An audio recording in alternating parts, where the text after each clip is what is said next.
Em nome do Pai, do Filho e do Espírito Santo. Amém. Vinde, Espírito Santo, enchei os corações dos vossos fiéis e acendei neles o fogo do vosso amor. Enviai, Senhor, o vosso Espírito, e tudo será criado, e renovareis a face da terra. Oremos. Ó Deus, que instruistes os corações dos vossos fiéis com a luz do Espírito Santo, fazei que apreciemos retamente todas as coisas, segundo o mesmo Espírito, e gozemos sempre das suas consolações, por Cristo, Senhor nosso. Amém. O Evangelho de hoje está em Mateus, capítulo 7, de 7 a 12. Naquele tempo disse Jesus aos seus discípulos: Pedi e vos será dado, procurai e achareis, batei e a porta vos será aberta. Pois todo aquele que pede recebe, quem procura encontra, e a quem bate a porta será aberta. Quem de vós dá ao filho uma pedra quando ele pede um pão, ou lhe dá uma cobra quando ele lhe pede um peixe? Ora, se vós que sois maus, sabeis dar coisas boas aos vossos filhos, quanto mais vosso Pai que está nos céus não dará coisas boas aos que lhe pedirem. Tudo quanto quereis que os outros vos façam, fazei também a eles. Nisto consiste a lei e os profetas. Palavra da salvação. Glória a vós, Senhor.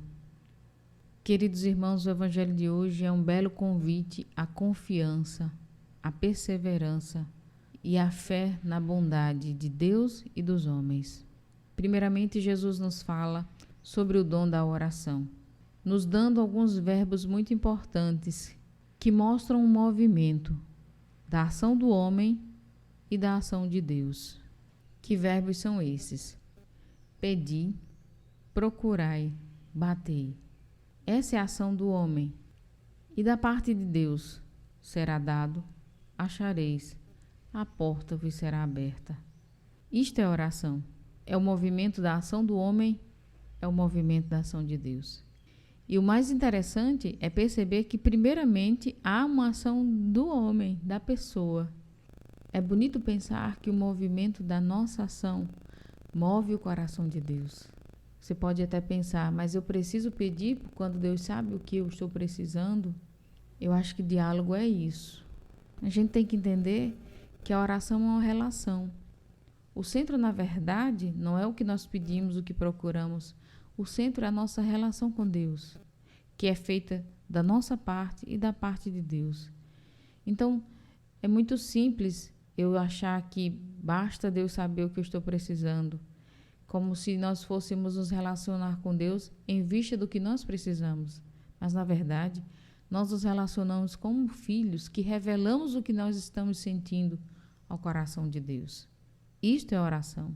De certa forma, então, o primeiro ponto é o dom da oração, a confiança na oração, mas também a perseverança, porque quando a gente pede, a gente está num movimento ainda estático, mas quando nós procuramos, nós partimos para um outro movimento, o movimento do caminho, de ir em busca. E o terceiro é bater a porta. Veja só, se você imaginar esse processo na vida de uma pessoa, nos aspectos mais práticos dela, você vai ver que aí há um movimento de pedir, de caminhar e de bater. Às vezes nós pensamos que a oração é exatamente uma ação apenas de sentar numa cadeira, elevar a Deus uma prece e esperar que as coisas se resolvam por si mesmas. A oração nos coloca em caminho. Não é apenas pedir a Deus, mas é também fazer o caminho para que aquilo que eu estou pedindo aconteça. Se você está pedindo a Deus um emprego, mas você não vai procurar, você não vai bater as portas, talvez também aquilo não aconteça. Então, erroneamente, nossos pensamentos são muitas vezes miraculosos. Nós esperamos que as coisas, que as nossas relações com Deus, que os pedidos que nós fazemos a Deus aconteçam por um ato mágico, mas acontecem por um processo que implica oração e perseverança e busca e ação concreta que me coloca em caminho. Isso é uma lição para todos os aspectos da nossa vida. A segunda imagem que Deus nos dá neste evangelho é da bondade de Deus. quando fala da relação de um pai e um filho, para falar da relação de Deus Pai para conosco. Se nós que ainda somos limitados, temos tendências muitas vezes egoístas, somos comovidos por um filho que precisa do urgente, do necessário, que é um pão, que é um peixe, que é a sobrevivência. Se esse movimento acontece nas relações humanas, quanto mais não acontecerá na nossa relação com Deus. A extrema bondade de Deus. O terceiro ponto é exatamente da mesma forma que nós estamos fazendo isso na busca de Deus, nós devemos também lembrar que nós devemos fazer e ser para aqueles que nos buscam. É assim que encerra o Evangelho de hoje. Parece que do nada o Senhor muda o foco da busca nossa para com Deus para o outro. Tudo quanto quereis que os outros vos façam, fazei também a eles. Esse trecho é conhecido como a regra de ouro. Nós poderíamos pensar de certa forma que de nada valerá aquilo que eu peço a Deus se eu também não aprender a ouvir o que os outros me pedem ou a fazer o que os outros necessitam. Quero dizer uma coisa muito importante. Talvez o modo como nos relacionamos com Deus é um reflexo do modo como nós nos relacionamos uns com os outros. Aquilo que eu desejo que seja feito por mim me coloca exatamente no sentido ativo de fazer pelo outro. Jesus encerra dizendo: nisso consiste a lei e os profetas. Essa é uma expressão bem típica da Bíblia. Lei e profetas eram os dois grandes livros dos judeus. O livro da Torá e o livro dos profetas. Quer dizer, toda a lei, todo o ensinamento se resume nisto, ou seja, fazer o bem. Queridos irmãos, que reflexão linda para a nossa vida prática.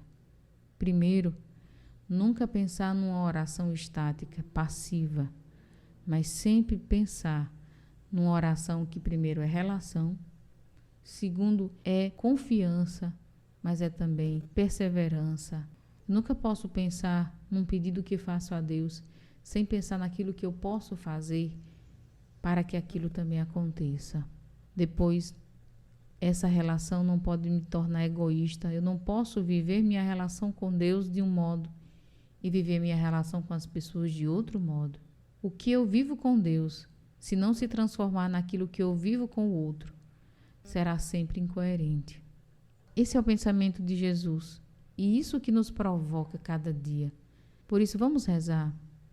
Vamos pedir a Deus isso. Primeiro, que nós nunca nos acomodemos na oração. Que nossa oração não seja apenas uma petição de coisas, mas seja uma relação de confiança com Deus que é Pai. É assim que Ele quer ser visto por nós, como um Pai.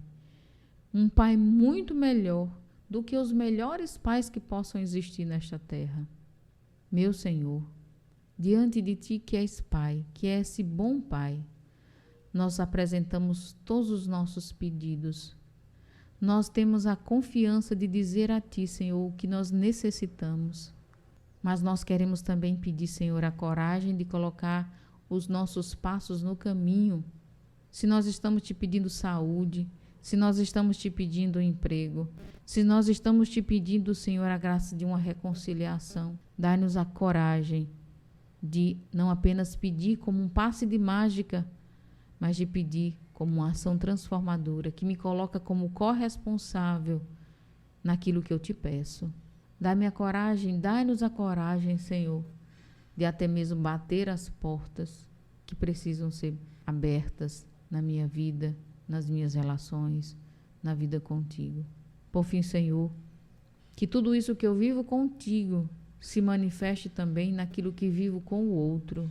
Porque se eu desejo tanto bem na minha vida, dai-me a graça, Senhor, de agir conforme aquilo que desejo com as pessoas. Meu Senhor, Tu apressarás muito mais os Teus milagres, as Tuas misericórdias nas nossas vidas, quando Tu vires que eu ajo com os outros como Tu ages comigo. Meu Deus de bondade, só Tu podes transformar esse nosso coração egoísta, indiferente, num coração de carne, misericordioso, generoso, compassivo. Dai-nos estes traços, Senhor, para que a conversão em nossa vida seja cada dia mais concreta. Assim seja. Amém. Queridos irmãos, eu fico hoje com essas duas grandes palavras. Pedi e vos será dado. Procurai e achareis. Batei e a porta vos será aberta. Mas eu não consigo dissociar esta palavra da última palavra que Jesus diz no Evangelho. Tudo quanto quereis que os outros vos façam, fazei também a eles. Que isso esteja no nosso coração. Nossa busca de Deus, nossa busca pelo outro. Em nome do Pai, do Filho e do Espírito Santo. Amém.